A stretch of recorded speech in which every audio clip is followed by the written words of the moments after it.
Esse momento é um momento muito emblemático, né, para a proposta de formação do sistema de rede de trilhas no estado de São Paulo.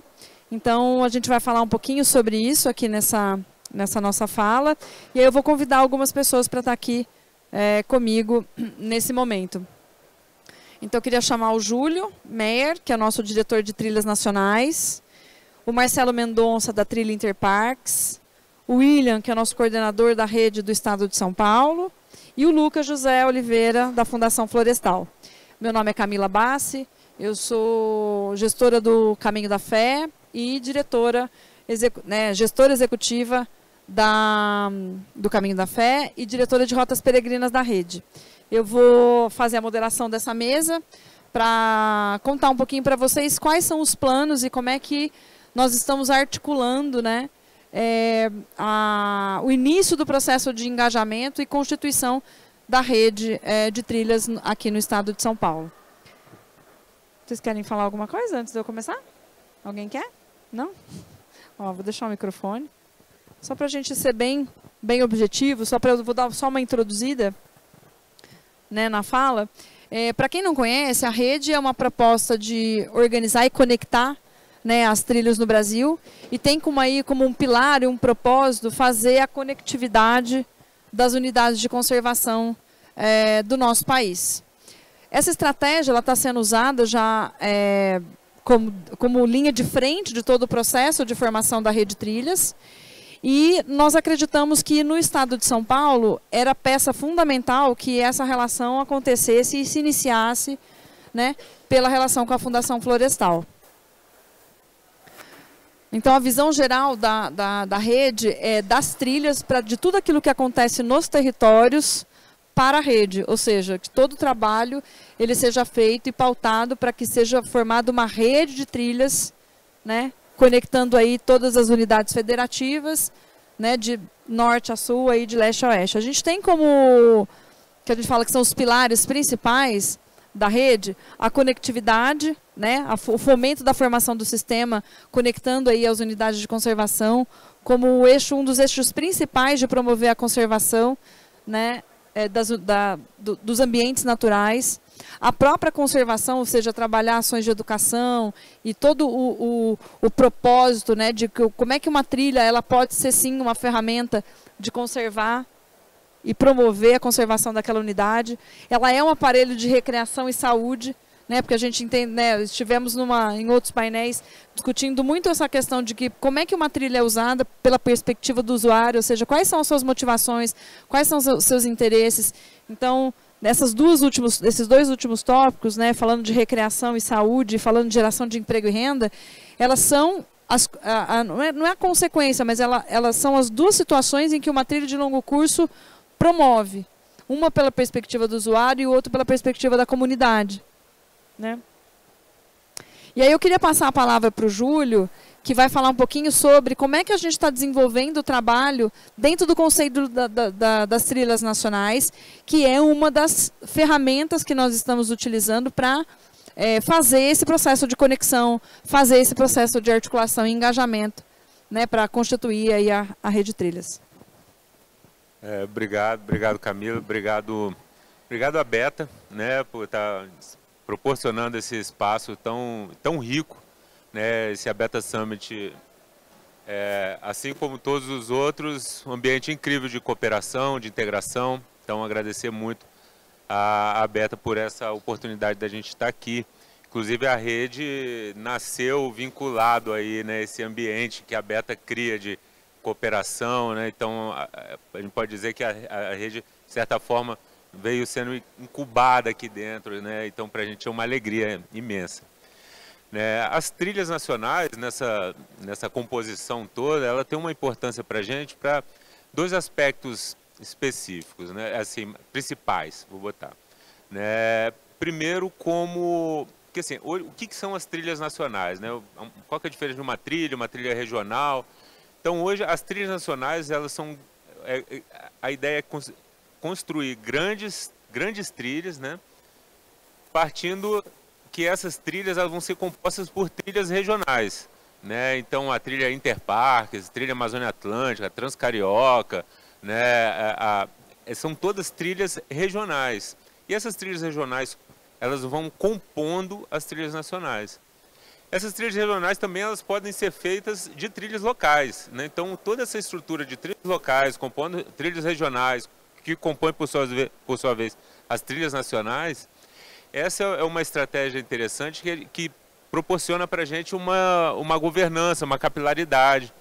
E não é uma governança vertical, é uma governança horizontal, onde na rede o nosso propósito aqui, o nosso objetivo, é que a gente possa cooperar com todas as trilhas sem uma hierarquia de que uma é maior do que a outra, não existe isso. Na verdade, o que a gente está aqui é para que a gente possa junto organizar um processo que cresce em todo o Brasil, inclusive fora do Brasil, né? Hoje a Rede Brasileira de Trilhas já vem cooperando com o Paraguai, com o Equador, com Bolívia, Uruguai, para que a trilha brasileira, a rede brasileira, seja mais uma rede compondo uma rede sul-americana. Então é sempre esse o raciocínio, né? Isso é muito interessante para a gente, que quando a gente fala de rede, quando a gente fala de trilha, vou criar uma trilha no meu território, vou, né, começar uma trilha lá. E quando todo mundo que começa esse processo, quando começa a desenvolver o percurso, né? Eu vejo uma dificuldade sempre grande, não é de definir o que vai ficar exatamente na trilha. A dificuldade normalmente ela vem de definir o que não vai ficar na trilha, né? Porque são tantos atrativos, são tantos... Nosso patrimônio natural, cultural, é tão incrível que a gente fica assim, meu Deus, como é que eu não vou botar? E no final das contas, as coisas acabam sempre sendo direcionadas para a definição não de um trajeto linear, mas sim de pequenas faixas, de pequenas malhas, né, de rede, né? É assim o Caminho da Fé, né? É assim com a trilha transmantiqueira. Então as trilhas elas começam a se comportar dessa forma, né? Então as trilhas nacionais hoje elas ajudam a gente a compor essa grande organização. Então ela traz para a gente aí um papel fundamental na integração de esforços, né? Então quando a gente participa de uma mesma trilha, o Oiapoque Barra do Chuí, por exemplo, né, eu tenho o pessoal do Caminho da Baleia Franca, ou Interparques aqui, né, Caminho de Araruna, né, no Rio Grande do Norte, a gente lá no Pará, onde eu atuo também na trilha Amazônia Atlântica.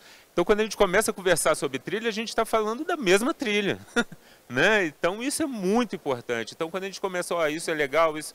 Então, quando a gente percebe que uma trilha, todas as trilhas começam a participar de um grande produto turístico, de um grande corredor ecológico, a gente começa a perceber que o sucesso de uma trilha é o sucesso de outra, né? Então não existe sucesso sozinho, né? Isso a rede, isso as trilhas nacionais ajudam a gente, a rede cria esse ambiente, e as trilhas nacionais elas acabam sendo uma ferramenta para que a gente possa criar essa conectividade. E o outro grande benefício é a criação de produtos turísticos, né? Então, quando você tem uma trilha nacional composta por várias trilhas regionais, composta por várias trilhas, que por sua vez composta por trilhas locais, né, para o operador turístico, isso é uma oportunidade incrível, porque você tem não só mais um produto, 2 produtos, mas assim, se você tem 1 mais 1, não significa que seja realmente 1 mais 1, que não é exatamente 2.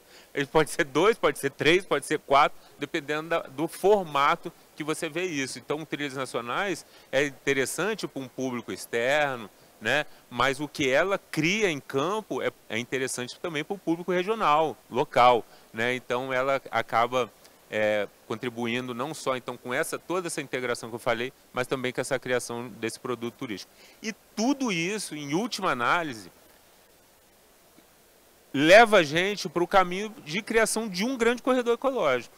No momento em que criar essas trilhas é valorizar esses territórios, é valorizar o ambiente natural, né? Então eu botaria aqui que o terceiro e, digamos, em última análise, né, o grande objetivo dessas trilhas todas é criar esses grandes corredores ecológicos, fazer com que essas áreas verdes estejam conectadas. E um corredor ecológico, não um corredor ecológico daquele que a gente talvez tenha visto algumas décadas atrás em livro, numa faixa verde regular, nada disso, né? A gente está falando de desenvolvimento territorial, a gente está falando de uma malha de conexões que vão além, inclusive, de uma conexão de território de chão, uma conexão de pessoas, né?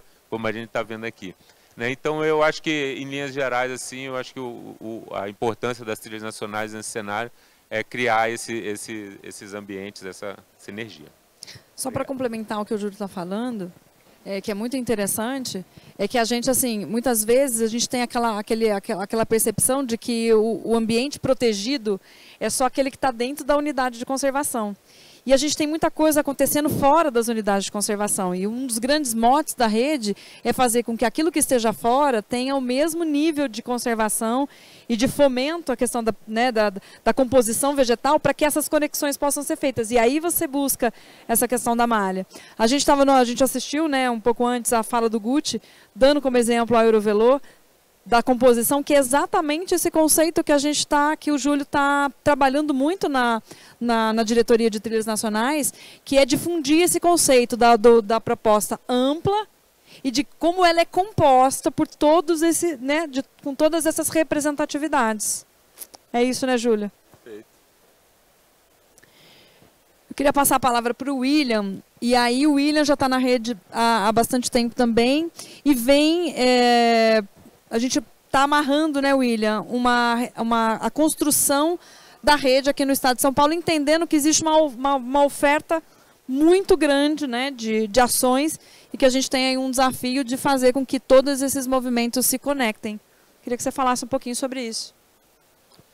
Legal. Boa tarde, pessoal. Obrigado. Quero agradecer também aqui o convite da Beta. Falar aqui em nome da rede é sempre muito bom, é importante demais. E me apresentando também, porque assim, já que eu vou ficar nessa responsabilidade de coordenar as trilhas aqui na Regional São Paulo, então eu sou biólogo, atuo já um pouquinho na área de uso público, atuei na Fundação Florestal e hoje estou numa área privada da Votorantim, né, o Legado das Águas. Eu trago um pouco de experiência para tentar ajudar, que na verdade a gente faz tudo junto aqui, como foi bem falado, o negócio horizontal, independente das diretorias, não tem nenhuma melhor que a outra, mais importante. Tanto que eu já trago aqui um pouco do que a gente nem estava operando, que é a Fundação Florestal, né? Vou deixar isso daí, vou deixar para o Lucas falar. Aqui tem uma foto que eu gosto muito, que é dessa caverninha em Casa de Pedra, né?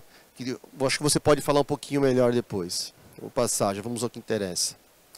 Então, eu só vou alinhar aqui, partilhar com vocês um pouquinho dos objetivos da rede, que é interligar as áreas naturais, né, do Estado, mesmo as fragmentadas, que foi bem falado aqui também pela Camila, que, por exemplo, e amarrando também o que o Júlio falou, uma trilha, por mais que eu faça uma trilha aqui nesse trecho, eu interligo ela com uma outra área natural, a trilha acabou, tem uma estrada, é trilha também.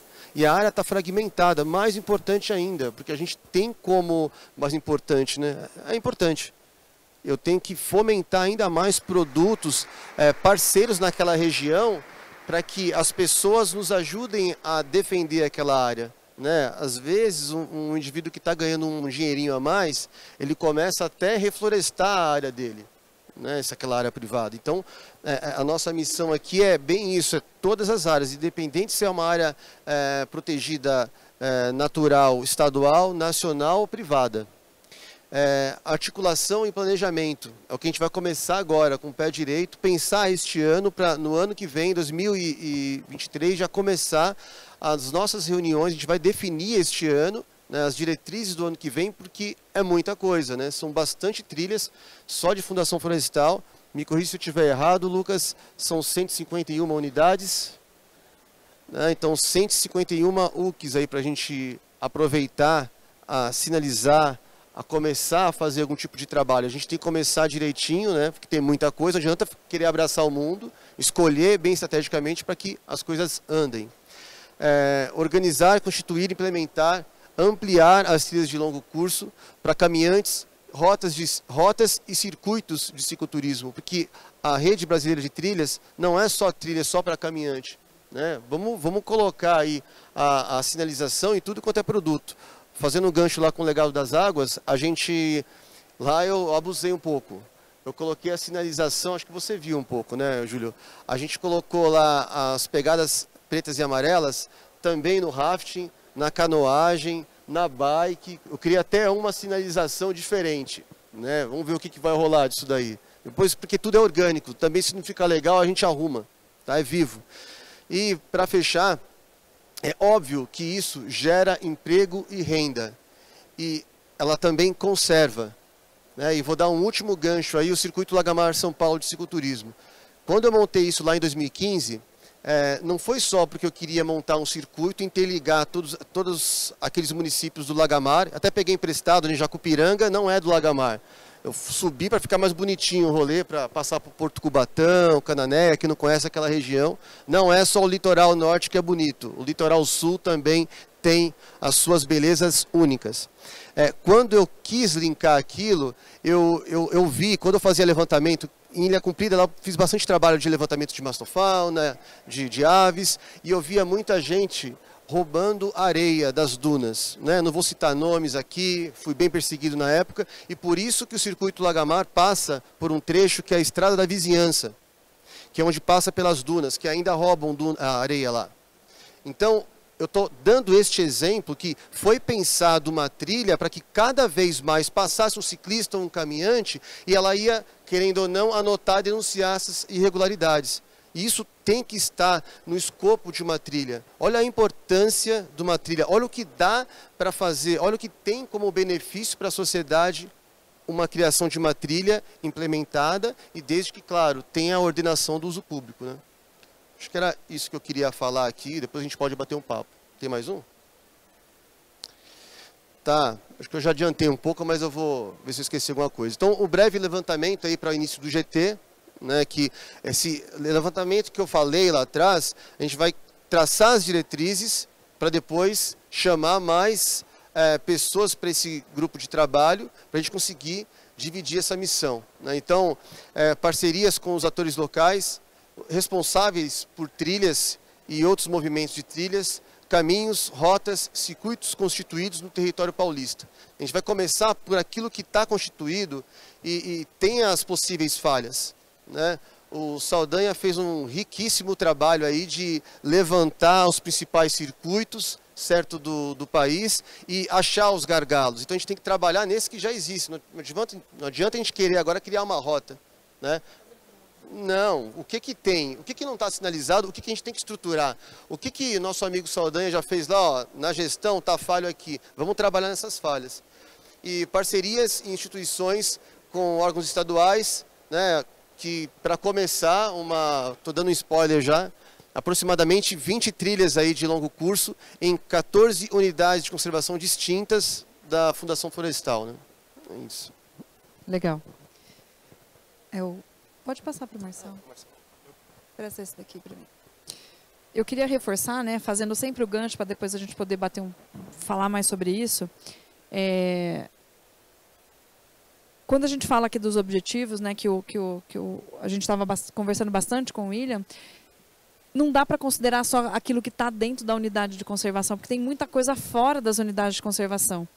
E o grande desafio que a gente acha que o GT vai ter é como é que a gente vai fazer toda essa costura, né? Porque a gente tem trilhas hoje gestadas por pessoas, né? Por iniciativa privada. A gente tem trilhas gestadas por instituições de terceiro setor, a gente tem trilhas gestadas por prefeituras, a gente tem trilhas que foram montadas e que não são gestadas por ninguém, que elas estão lá, né? Abandonadas, não tem manutenção.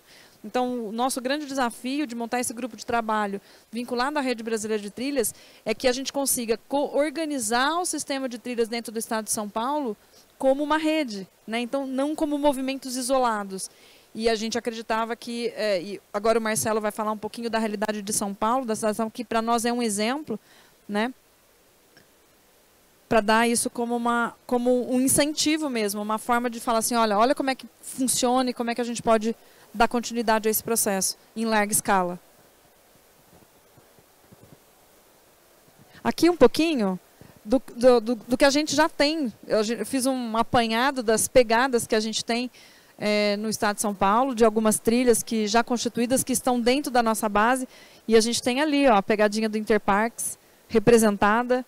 E aí eu queria que você falasse um pouquinho sobre o processo.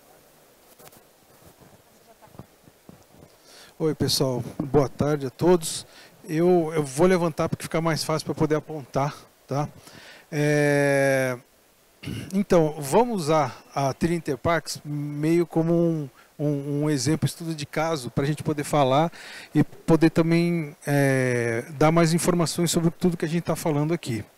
Então, nós estamos desenvolvendo a trilha Interparks, que ela tem 170 quilômetros na cidade de São Paulo.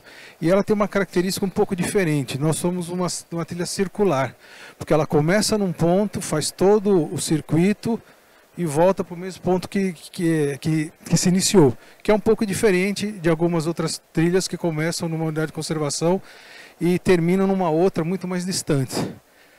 E nós optamos por fazer uma trilha em função das características da cidade de São Paulo e da Zona Sul de São Paulo, que nós temos, são ao todo 11 unidades de conservação, entre parques naturais e APAs, né? Bom, então aqui, para eu poder exemplificar melhor, a gente começa na balsa, sai da balsa e vai até o Parque Bororé. Do Parque Bororé a gente vai até o Parque Varginha. Esse caminho que a gente vai utilizando, nós demos preferência para estradas vicinais, estradas de terra, passando por uma paisagem que principalmente o paulistano não está acostumado, né? Local onde tem várias culturas, produtos rurais, então a gente deu preferência. Mas mesmo assim a gente tem alguns pontos, como foi falado aqui, de asfalto, porque eu preciso ligar de um parque para o outro, não tem outro caminho, como é que eu vou fazer? Vou ter que ir pelo asfalto. E não é por isso que deixa de ser uma trilha, né? E aí, bom, já eu vou explicar mais detalhes. Bom, então a gente sai do Parque Bororé, vai para o Parque Varginha. Do Parque Varginha a gente vai até o Itaim. Dentro do Parque Itaim, ele é o primeiro parque que a gente vai ter uma trilha internamente, porque esses outros trechos aqui passam na entrada. O pessoal entra no parque para pegar o carimbo do passaporte e tal, perfeito, mas não precisa necessariamente andar dentro do parque, ele vai como visitante. E aqui no Parque Itaim não, a gente já tem um trecho que é dentro do parque. Depois a gente sai do Parque Itaim e vem para o Parque Jaceguava. No Jaceguava acontece a mesma coisa, a gente faz uma volta por fora e quando vai sair, passa por dentro do parque. Nesse momento a gente sai do município de São Paulo e vai para Embu-Guaçu, porque a gente tem um parque estadual Vargem do Embu-Guaçu, um parque muito bonito, e nós entendemos que ele fazia parte. Nesse momento a gente retorna para dentro de São Paulo e vai passar então no Parque Nascentes do Ribeirão Colônia. Esse é um parque urbano. Depois a gente sai dele, desce aqui para o Parque Cratera, Municipal Cratera, desce novamente e vem para o PESM, Parque Estadual de Serra do Mar, Núcleo Curucutu. Então a gente já saiu de parque municipal, passou para um parque estadual, voltou para outro parque municipal e agora tem outro parque estadual. Nesse momento, então, a gente começa a subir para fazer o que está de verde, seria o retorno, tá? Então, a gente passa numa RPP Sítio Curucutu. E também, nesse trecho aqui, é interessante, pessoal, vindo daqui, a gente tem Caminhos da Mata Atlântica. Caminhos da Mata Atlântica é uma trilha que está vindo do Rio Grande do Sul, passa por aqui, coincide nesse trecho com a gente, chega aqui, ele vem reto e vai para São Bernardo. Então é exatamente isso que a gente está falando, da conexão das trilhas. Quando o pessoal chegar aqui e conhece, e só olha, tem a trilha Interparks, que trilha que é essa daqui? O cara que pode estar fazendo uma viagem X, ele fala, não, deixa eu me planejar, eu estou com tempo, eu vou andar nessa trilha aqui, depois eu vou para outra e vice-versa. E essa integração é que vai fazer a gente unir tudo, né? Bom, a gente vem aqui a um sítio RPP em Curucutu e depois a gente retorna. A gente tem dois trechos que é em comum da própria trilha, que você vai ter ida e volta. Então daí tem a importância da gente fazer, principalmente para a gente, de usar a pegada. Porque a pegada com fundo amarelo e a pegada em preto é num sentido e o inverso é no outro sentido. Porque as pessoas têm que entender, principalmente nesses trechos aqui, que são em comum, a hora que ela está indo, ela está voltando, ela não conhece a região, ela não vai ter dúvida. Como também quando a gente interagir com outras trilhas, né? E bom, aqui nós precisamos desenvolver uma coisa que é uma característica um pouco diferente da maioria das trilhas, é o seguinte. aqui, por exemplo, eu tenho um trecho de 7 quilômetros que passa, que é uma linha de trem que já não funciona mais. E nós entendemos que esse local seria o local ideal para a gente utilizar. Porque caso a gente não utilizasse, a gente ia ter que andar em asfalto. E asfalto em lugar sem acostamento, em lugar perigoso. Então nós entendemos que nós poderíamos utilizar esse local. Aí nós fomos olhar o local e vimos que ele precisa de trabalho de drenagem, porque o ano inteiro, mesmo no período seco, ele está cheio de lama. A gente sabe que isso faz parte do passeio. Se você pegar um dia de chuva e vai encontrar lama, perfeito. Mas aqui a gente tem lama o ano inteiro, mesmo na parte seca. Então, nós na prefeitura entendemos que a gente precisava adequar alguns pontos, né? Então, o que nós fizemos? O que nós entendemos? Não dava para ser só a minha secretaria. Minha secretaria é a Secretaria do Verde e Meio Ambiente, na minha divisão de gestão de unidades de conservação. Nós entendemos que só a gente não ia dar conta, então nós montamos como é que chama? Não é lei, uma portaria que nós, convidamos várias outras secretarias para participar. Então veio a Secretaria do Esporte, veio a Secretaria de Segurança Pública, e veio uma série de outras secretarias que têm a informação e expertise que a gente precisa. Então nós chamamos elas, fizemos uma portaria e agora nós estamos no momento de fazer os grupos específicos para a gente discutir os detalhes de como a gente vai resolver. Por exemplo, a gente vai ter que ter uma sinalização que eles chamam de sinalização de segurança viária. Porque como eu tenho alguns trechos que eu tenho asfalto, eu não posso simplesmente botar o redutor de velocidade ou fazer uma ciclofaixa, uma ciclovia, às vezes não cabe. Mas e aí, como é que eu vou fazer? Aí que vem, então, essa coisa da sinalização de segurança viária, que vai informar que é bicicleta, que tem que reduzir a velocidade. Então tem uma série de coisas que a gente está discutindo e estamos agora nesse momento de implementação. Então, a ideia de falar aqui da trilha Interparques como estudo de caso é exatamente esse. De mostrar que, em alguns casos, ela pode ficar um pouco mais complexa e você ter necessidade de lançar mão de outras oportunidades e chamar outras secretarias para auxiliar, que é o nosso caso aqui. Era isso, pessoal. Legal, Marcelo. Muito bacana o movimento, né, do Interparques, porque ele é um movimento feito por uma entidade pública. E muitas vezes o que a gente vê nas trilhas é que a entidade pública, ela pode até se posicionar no momento de fomento, mas ela muitas vezes pouco põe a mão na massa, né? Ela vai fazer outros arranjos. Então na rede a gente acaba encontrando várias formas e iniciativas diferentes. Então a gente está sempre ampliando o nosso olhar para entender assim, olha, qual é a realidade daquela localidade, para verificar como é que a gente engaja a governança de fato para aquilo que a gente precisa. Então a gente vem das trilhas nacionais, falando do Estado, dando um exemplo de um case de sucesso dentro da instância municipal, e agora a gente vai passar para o Estado, porque para nós, especificamente no Estado de São Paulo, era fundamental de criar esse vínculo com a instituição que cuida das unidades de conservação no Estado de São Paulo, para fazer essa costura, né? Porque o relacionamento com a iniciativa privada ou com a sociedade civil, a Associação Rede Trilhas, a gente está fazendo, né? Então precisa ter o peso da representatividade pública para a gente poder começar a discutir uma política pública estadual de rede de trilhas no Estado de São Paulo. Então eu queria passar a palavra para o Lucas, para ele poder falar um pouquinho do posicionamento, né, de todo o planejamento e a ação da Fundação Florestal, já com esse nosso gancho com a Rede Brasileira de Trilhas. Pessoal, então muito boa tarde a todos. Eu vou falar um pouquinho então da parceria da Rede Trilhas e Fundação Florestal, mas começando explicando, né, o que é a Fundação Florestal. Às vezes as pessoas não entendem, quando a gente fala Fundação Florestal, a Fundação é uma autarquia estadual vinculada à Secretaria de Infraestrutura e Meio Ambiente, e nós fazemos a gestão de todas as unidades de conservação e produção florestal do Estado de São Paulo. Tá? Então não só as unidades de proteção integral, mas também de uso sustentável. Atualmente nós temos 151 unidades de conservação sobre nossa gestão, sendo 53 de uso sustentável, 32 são áreas de produção e 66 de proteção integral. Sendo essas de proteção integral 34 parques estaduais. Tá?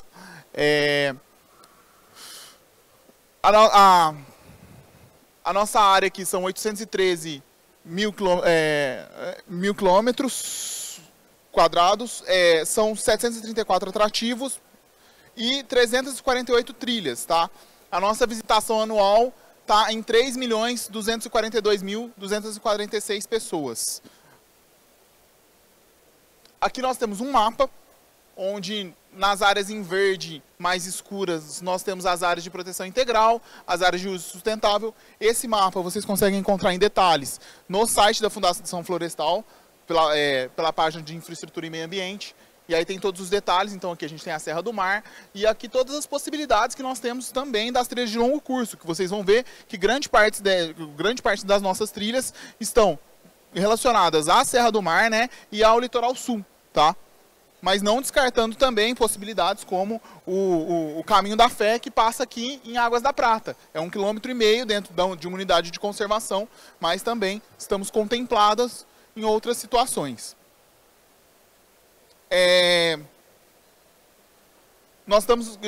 Atualmente nós temos um projeto de reestruturação, de estruturação de trilhas, né, que girou em torno de 14 milhões e 500 mil reais, tá? São 26 unidades de conservação contempladas, são 54 trilhas, 150 quilômetros de trilhas que estão sendo reestruturados. Seja fazendo a questão da drenagem, que é muito importante o que o colega falou. Quando a gente fala, às vezes, na drenagem, que a gente fala, tá envolvido, você sujar o pé de barro e tudo mais. Só que o que acontece? A gente tem um trecho na trilha que tem uma poça, que tem algum lugar, as pessoas elas começam a ir desviando. E isso começa a gerar um impacto naquele local, naquela trilha. Então, por isso que é importante ter esse projeto, trabalhar em cima disso, trabalhar em cima da educação das pessoas e também da estruturação da trilha em si. Você ter uma trilha estruturada impede que tenha outros impactos correlatos. E aí, falando um pouquinho das nossas trilhas de longo curso, tá? Nós temos 19 possibilidades, tá, de trilhas. Isso aqui a gente está considerando trilhas acima, que estão mapeadas acima de 20 quilômetros. Esse daqui é um dashboard que a gente faz o acompanhamento de todas as nossas trilhas, de todas as nossas unidades de conservação. Então hoje nós temos essa indicação. Lembrando que algumas dessas trilhas elas estão já em operação e outras não estão. Outras elas estão em planejamento, porque é uma trilha de longo curso para ser realizada. Não é simplesmente ter ela mapeada, ela precisa de todo um planejamento, de sinalização, de infraestrutura mínima para as pessoas utilizarem, né? Aqui, ó, é um exemplo, né, da estruturação de trilhas que é feita na Fundação Florestal, tá? Essa aqui é a primeira trilha que a gente traz aqui, então, que é a trilha do Continuum, que pega o Petar, Intervales e a Estação Ecológica de Chituê, tá? Então elas estão aqui diferenciadas nas cores. Aqui nós temos o Petar, Intervales e a Estação Ecológica de Chituê e toda a extensão da trilha, tá? Aqui algumas fotos trazendo aí as belezas cênicas que nós vamos ter na localidade. Outra possibilidade, nós temos aqui que é a trilha do Rio Pardo, tá? Essa trilha ela já está em operação, que é conhecida também como trilha da Petrobras. Hoje ela funciona como ciclotrilha, mas nós estamos buscando parcerias para operá-la como uma trilha, como uma caminhada. E por que nós necessitamos dessa parceria? Porque é uma trilha de 70 quilômetros e nesses 70 quilômetros não há nenhum ponto de apoio interno. Então são 70 quilômetros em mata selvagem mesmo. Então, assim, há passagem de carro, há uma base da Petrobras, mas não existe a possibilidade de estruturação de um hotel, de um ponto de restaurante. Então, para realizá-la a pé, é necessário ali uma capacitação mínima das pessoas ali que vão operá-la. Assim como de bicicleta também já é difícil, tá, gente? Eu fiz essa trilha, ela é bem extenuante, então você tem que levar todos os os materiais necessários ali, água, alimentação para pedalar 70 quilômetros. A gente fala, né, são 70 quilômetros de descida de serra, mas eu subo muito. Então, se eu não me engano, a altimetria dela ali está em torno de 1.500 metros, 1.600 metros ali descendo, tá? Aqui uma outra trilha de longo curso que pega o Santa Virgínia, Cunha, tá? E aí é interessante porque vocês podem ver aqui que a trilha ela acaba, entre aspas, e eu acho que é importante falar da capilaridade, ela acaba aqui quando termina o parque, mas não, né? Aqui no caso é só a indicação, ela vai continuar por outros pontos, igual trouxe o colega, que é importante sim essa integração entre a associação, a Fundação Florestal, as prefeituras, para que isso consiga tornar o uso consolidado dessas trilhas. E também foi trazido pelo William um ponto muito interessante, que é onde se tem uso público, você consegue inibir que as pessoas cometam crimes ambientais, né? Então, você inibe o palmiteiro, você vai inibir o caçador, você vai inibir a pessoa ir lá retirar a areia, né? A duna. Nesse terceiro ponto aqui, nós trazemos também aqui a Psinguaba, que aí você vai seguir para o Rio de Janeiro, né? Então, mais uma vez, é importante, né? A comunicação interestatal, que muitas vezes acaba sendo um pouco difícil ser realizada por uma parte. Então, por isso que é muito importante contarmos com uma associação intermediando as interlocuções e trazendo isso. E aqui, Ilhabela, tá? Hoje Ilhabela funciona aqui, essa daqui é a de Castelhanos, que já é feita por jipeiros, ciclistas e caminhantes, tá? Mas existe a possibilidade de você vir de Castelhanos até o Bonete, que está nesse ponto aqui, e já tem a trilha do Bonete, que se vocês pegarem, a trilha do Bonete ela começa na parte sul aqui de Ilhabela, ela vem e vai chegar aqui. Hoje, a parte Castelhanos-Bonete é uma trilha que fazemos um mapeamento dela, ela envolve um risco alto, então precisam de algumas melhorias, precisa-se de trabalhar ela com a comunidade local ali, porque a gente passa em algumas comunidades caiçaras, então por isso que ela não está ativa, mas é uma promessa aí que a gente está tentando tirar do papel esse semicírculo aqui da Ilhabela. Então fazendo aqui a trilha de Castelhanos, já realizada, Castelhanos-Bonete e retornando, tá? Então dá a volta à ilha. E aqui um pouco do protocolo e acordo entre a Fundação Florestal e a Rede Trilhas, tá? Para nós, o que é interessante trazermos nisso? Então, que lá existem as responsabilidades dos parceiros. Então, a Rede Trilhas se comprometeu a trabalhar com a sinalização, a Fundação Florestal se comprometeu ao âmbito de gestão local, né, apoiar a Rede Trilhas. Então isso é importante, ou seja, ter um termo de cooperação interinstitucional é fundamental para que isso saia do papel. E aí eu quero só dar um enfoque aqui, que é muito bom, é muito interessante a gente ter as trilhas mapeadas, as trilhas todas listadas lá, mas é como operacionalizar essas trilhas. Eu acho que vocês viram ali, eu comentando que, essa falta esse detalhe, essa falta isso, que são um dos instrumentos que eu particularmente acredito que está entre os melhores instrumentos de gestão, que são os termos de autorização de uso, que a gente vai permitir que a comunidade local gere renda para eles, tá? Que a gente vai permitir a operação no atrativo, a capacitação dessas pessoas para a operação nesses atrativos, e em troca nós vamos ter o atrativo sendo operado pelas pessoas que moram na localidade e que nada mais do que essas pessoas quererem ver esse atrativo preservado, tá? Então os termos de autorização de uso, eles são instrumentos precários, eles não dão a exclusividade, eles fazem parte de um instrumento de gestão, onde o gestor ele vai poder, junto com os autorizatários, entender como vai ser feita a operação do atrativo. E aí aqui eu trouxe alguns pontos que são o do PETAR, diversas atividades. Nós temos canyoning sendo feito no PETAR, nós temos a parte de espeleoturismo vertical, a gente tem a operação de trilha noturna, a gente tem ali em Santa Virgínia o rafting acontecendo, tá? Hoje 2 operadoras trabalhando com rafting em Santa Virgínia. Nós temos o Padre Dória trabalhando com cascade. E na Laje de Santos o mergulho. E não poderia deixar de citar também um que está acontecendo aqui com o legado ali, né, que trabalha ali, que é a do Jurupará.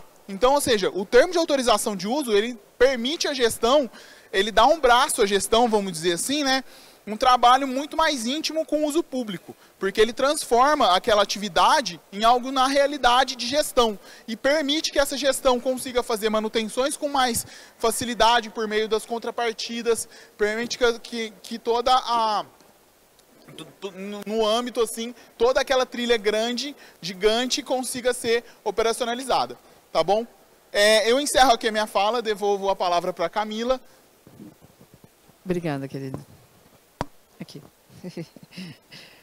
A gente está encaminhando para o fim, né? Uma das coisas que a gente gostaria de deixar registrado aqui nesse painel, né, de Caminhando o Turismo Vai Longe, é que existem vários desafios que a gente tem aí pela frente, né?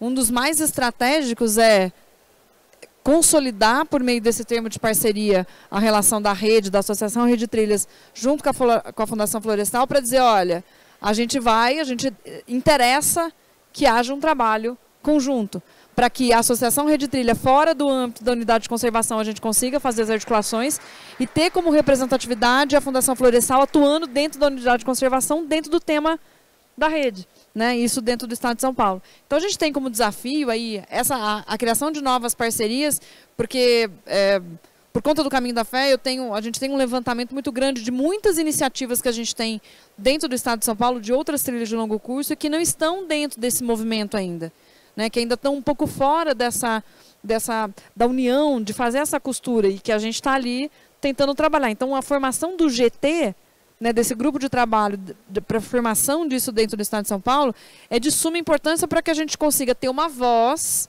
com essa representatividade para engajar esses outros atores, né, e criar essas novas parcerias.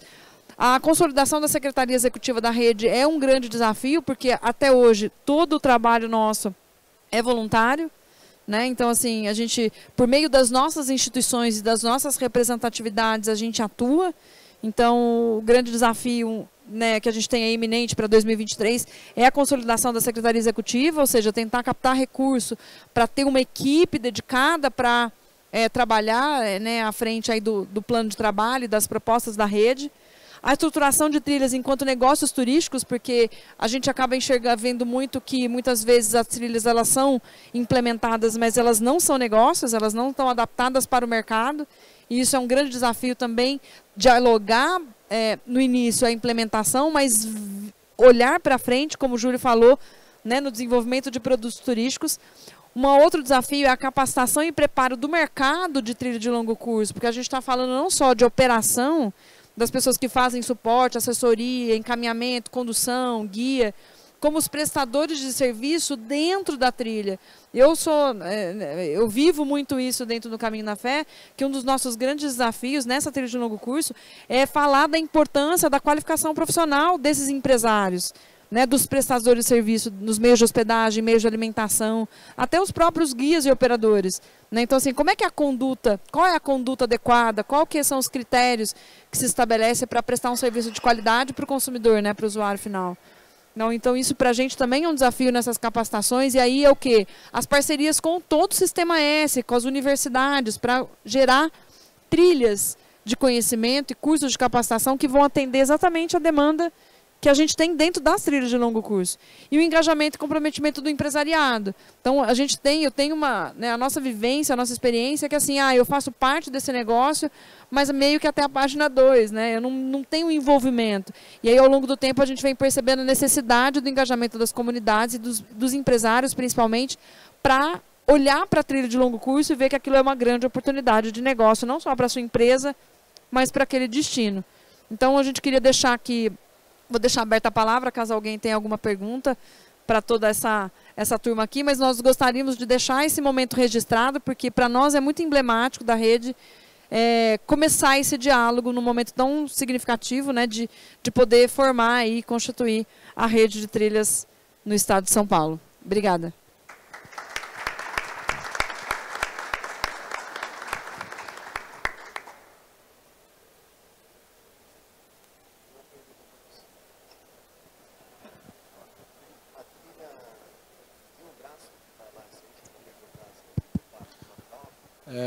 Gostaria de desejar uma boa tarde a todos, pessoal da mesa, agradecer pela fala inspiradora, né? Acho que para nós que trabalhamos com turismo de aventura, o Abeta Summit é um espaço que é recheado, né? A gente fica até meio perdido aonde vai, quer tanta coisa, mas estava aguardando esse painel aqui com bastante ansiedade. Eu sou Rafael, sou monitor ambiental dos parques estaduais lá em Bertioga, Restinga de Bertioga e Serra do Mar, Núcleo Bertioga. Tenho uma agência e desde 2018 eu estou estudando muito esse tema das trilhas de longo curso. E aí, para nossa felicidade, ver nascer a rede de trilhas com todo esse trabalho, né? Inspirado em trabalhos que já estão bem consolidados fora do Brasil, e juntar essa turma tão boa é muito legal.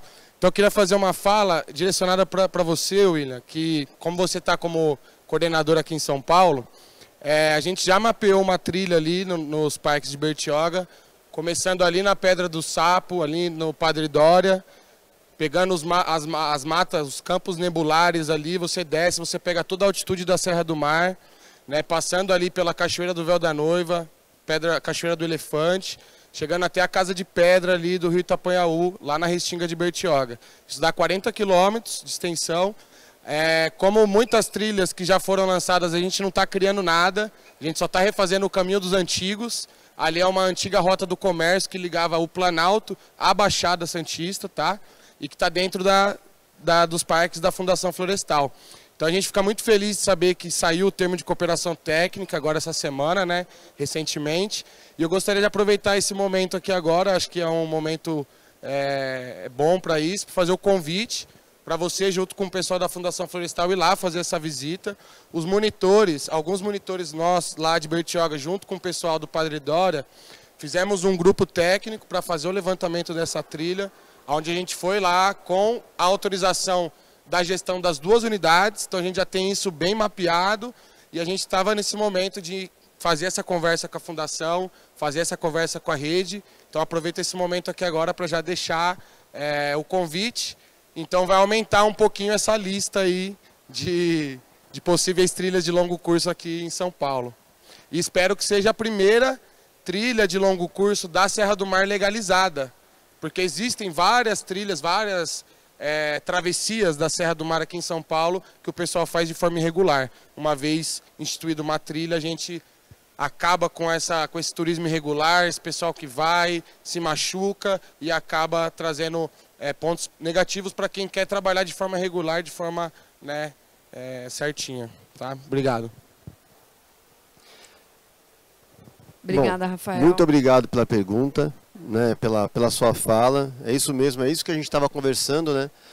Tendo pessoas que já articularam, né, e eu sei o trabalho que isso dá, o trabalho que vocês tiveram para fazer isso, lógico que em parceria, Fundação Florestal, com mais pessoas que devem estar no meio desse trabalho aí.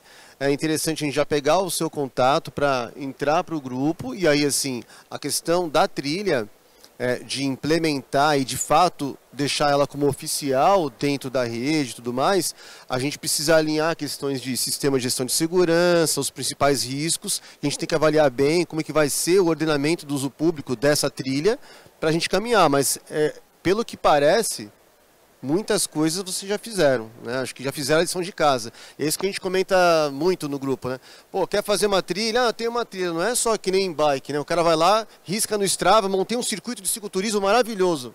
Como assim, meu? Né? Então, a gente tem que conferir tudo isso para a gente começar direito, né? A gente não pode começar desordenado, tá? Parabéns. Mas, ó, tá dentro, viu? Então, já contato do William para participar aí de todo o processo, porque uma coisa que eu acho que é fantástica na rede é isso, todo mundo faz parte, né? Porque o processo ele acontece de baixo para cima e não de cima para baixo, né? Então a gente está do território para o sistema, do território para a rede, né? Então esse é o nosso objetivo. Mas alguém quer fazer alguma colocação? E é importante também ressaltar que tem que ser gente da área, né? Como você já bem se posicionou. Então a Caissara lá, tem que ser você, cara. Boa tarde. Eu vou tirar isso aqui. Melhor, Eu me chamo Ludmila, nós viemos do Tocantins. A nossa realidade lá é um pouco diferente do que parece que já está constituído aqui, né? já mais avançado, mas a gente trabalha com turismo de aventura lá também. E se posiciona na região norte, especialmente no Jalapão, como uma empresa que promove um turismo com trilhas, né? Promove o conhecimento do lugar, porque a gente acredita muito nisso, que a imersão é que traz o conhecimento do que você pretende viver como turismo de natureza, né? A gente acredita que isso agrega muito e a gente vê que tem um nicho, um mercado muito sedento por isso. E, assim, eu queria parabenizar o trabalho de vocês, igualmente a gente se sente entusiasmado, inspirado em estar aqui, né? A gente já queria vir há um tempo. Mas a minha pergunta é mais específica, assim, eu queria questionar uma questão do território e essa questão da seção de uso público, né? Lá a gente trabalha desenvolvendo trilhas há algum tempo, a empresa vem fazendo isso e numa relação muito próxima com as comunidades tradicionais, né? Porque a gente está dentro de um parque estadual que tem um limite geográfico definido, mas a gente tem uma gestão pública muito incipiente no que se trata desse tipo de política pública, né? Política para o turismo, em especial o turismo de natureza. Mas tem essa questão de quem é a trilha. Mas muitas vezes você desenvolve um trabalho, a gente tem parceiros naturalmente, a gente sempre conta com a comunidade, porque tem isso, né? Mas a minha pergunta é com relação a isso. Essa gestão do território, essa formalização, essa legalização desse instrumento como instrumento de uso coletivo e de que maneira que a operadora, porque você não pode se apropriar da trilha, né? Não existe essa perspectiva, esse aspecto. Mas, ao mesmo tempo, você faz o uso, ou quer garantir o uso seguro dessa trilha para que você não corra riscos e nem traga riscos para o usuário. Mas, a partir do momento que a trilha está aberta, todo mundo pode e deve usar a trilha, né? Então, eu queria ouvir de vocês um pouco sobre isso, essa questão do território, né, a segurança, de que maneira que você legitima isso com o Estado, né, quando você inicia isso nesse processo que é mais prático para depois a legalização, né? A gente tem buscado certificação pública lá, mas a gente tem sentido dificuldades até no sentido de entender isso como uso de bem público, assim. E muitas vezes passando por propriedades privadas e tal. Então eu queria ouvir de vocês a experiência nesse sentido. Obrigada. Obrigada. Quem quer começar? Eu escutei em partes, né? Não escutei tudo, mas eu... Júlio, você quer fazer uma consideração? Primeiro? Acho que aqui é legal todo mundo falar, mas fala aí, Júlio. É realmente um assunto bem complexo e eu acho que a resposta a gente está construindo junto, né? Mas assim, alguns pontos aí eu posso chamar a atenção, que assim, em relação a... Fala um negócio bem interessante, né? Quem que é o dono da trilha, né? Bem, isso a trilha não tem exatamente dono, como você perguntou, já trouxe, né, inclusive, a resposta muito bem pontuada. Mas é importante a gente perceber nessa coisa de autorização de uso o domínio da terra, né? Então, se você tem uma unidade de conservação de domínio público ali, um parque, né, uma unidade de conservação federal, estadual, municipal, e tem um regramento específico, plano de manejo, ou ainda não tem plano de manejo, mas tem um órgão gestor, e ela é de domínio público, aí, certamente ali ela está sujeita, né, ao regramento daquela unidade de conservação. Se ela passa num território coletivo, um território tradicional, né, indígena, quilombola, né, caiçara ali, ela é um território coletivo, você está sujeito a regras daquela área, daquele território, né? O que a gente coloca, então esses pontos são, se é uma área privada, né, inclusive ela está sujeita a isso. O que a gente coloca a importância da gente estar conectando todos esses territórios, né, num grande guarda-chuva, né? Então a ideia é que a gente tenha as trilhas que possam ser feitas cada vez de forma mais autônoma, né? Mas que a gente dê a oportunidade do visitante, do trilheiro ali, de fazer ela de forma autônoma ou como operadora turística, né? Então, quando a gente gera um site sobre a trilha, tem lá o site da rede, coloca informação de hospedagem, alimentação, de quem está lá, é justamente para que a gente proporcione essas duas experiências bem distintas, né? Eu acho que eu queria trazer alguns aspectos sobre essa pergunta.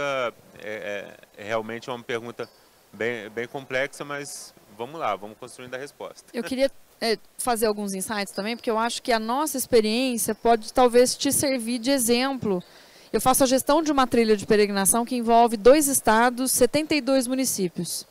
A nossa metodologia inicial, quando ela foi pensada, né, quando ela foi idealizada, o primeiro diálogo foi entender o traçado e o que tinha dentro do traçado.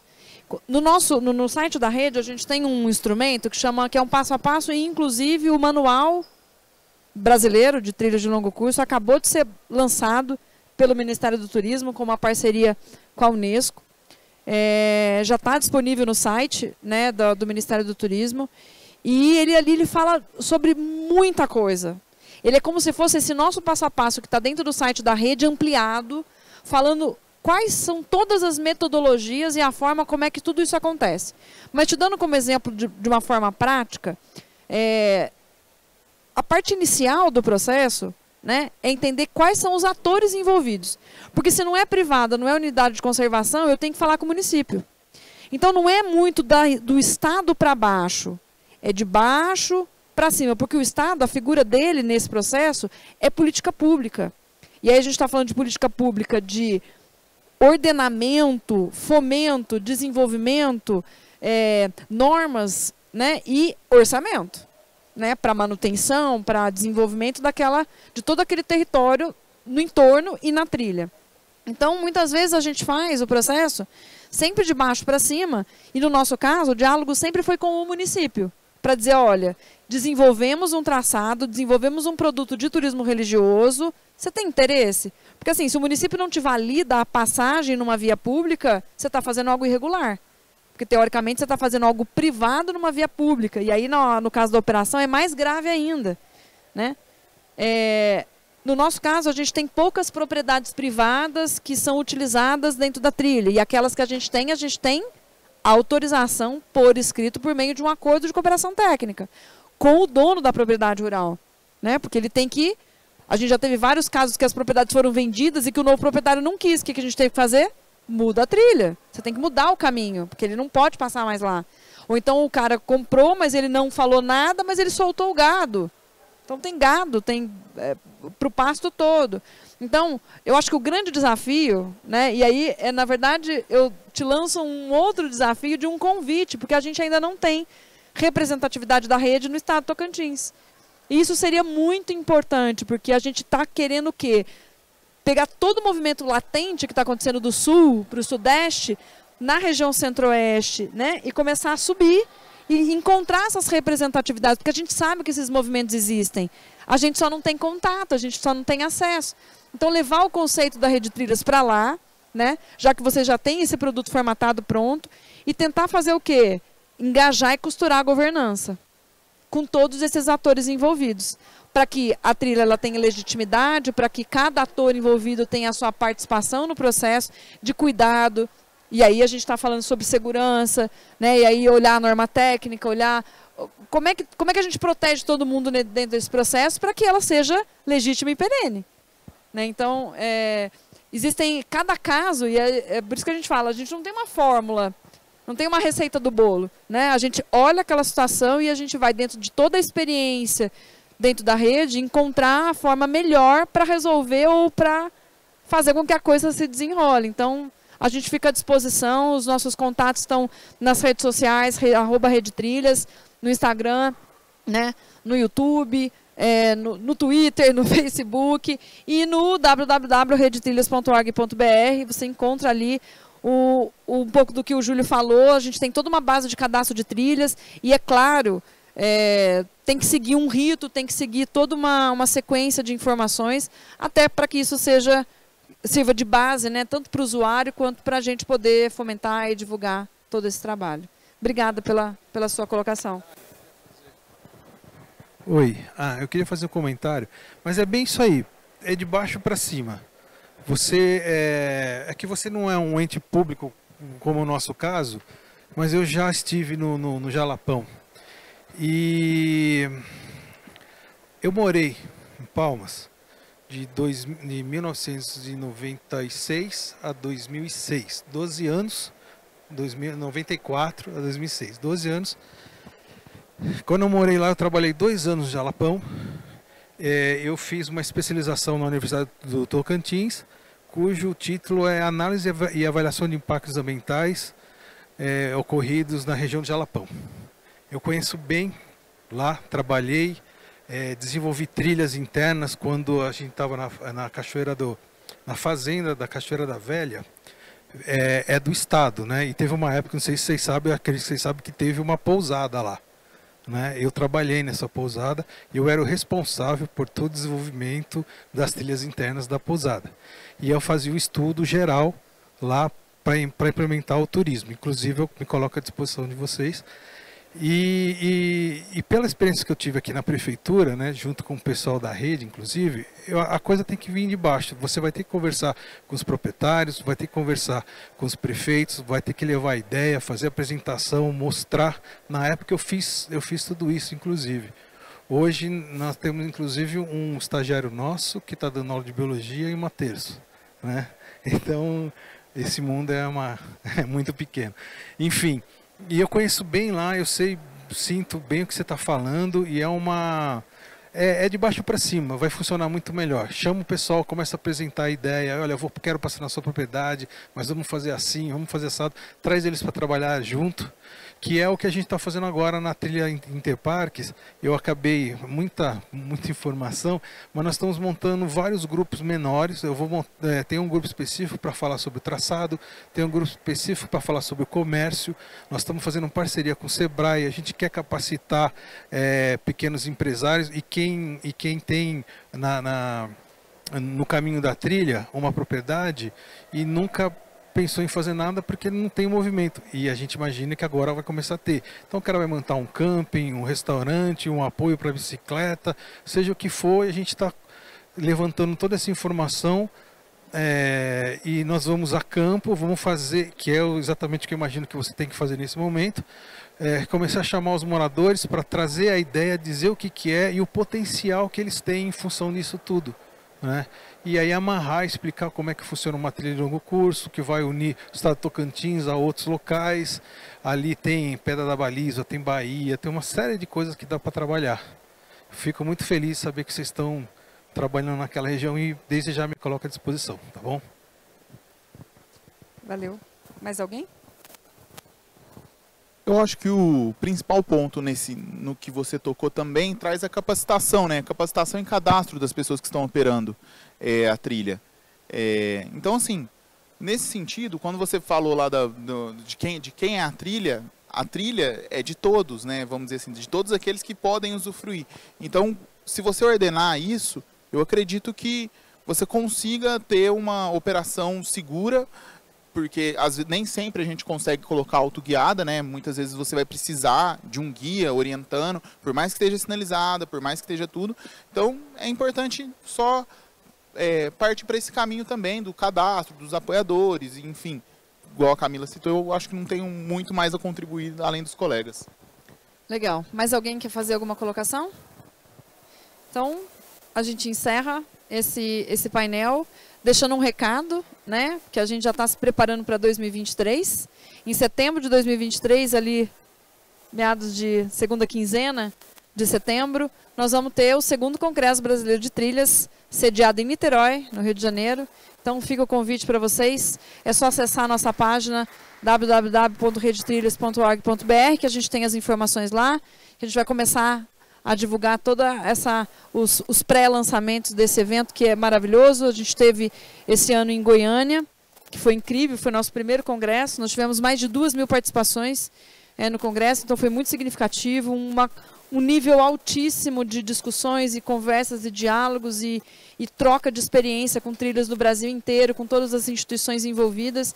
Então a gente acredita que Niterói vai ser demais, vai ser incrível, não só para fortalecer e para consolidar a rede de trilhas, né, no Sudeste, principalmente no estado do Rio de Janeiro, mas para a gente continuar avançando, né? Então eu agradeço a presença de todos, muito obrigada, e a gente se vê, de preferência, em alguma trilha, tá bom? Até!